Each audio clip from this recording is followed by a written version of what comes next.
Olwaleero ng'ennaku z'omwezi 3 omwezi ogwokutaano omwaka 2022 zibadde ssaawa 3:45 ez'okumakya tuwandiisiza akabenje e Luweero mu kifo ekimanyibwa nga Nnaalongo. Akabenje kano kabaddemu Tata Lolea Prisons namba UG 0363U.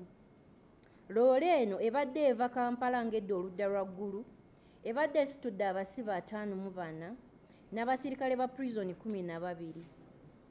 Kiteeberezebwa nti loole eno ebadde egezaako okwewala okutomeragana n'emmotoka Toyota Fielder namba UBG 5872U ebadde etulisa omupiira ng'eremeredde omugoba waayo, nedda ku ludda olubaddeko mmotoka ya Prisons, owa Prisons okwewala ogitomera atazze gyebadde ne zeekuba head on collision, zeetomedde bwenyi ku bwenyi.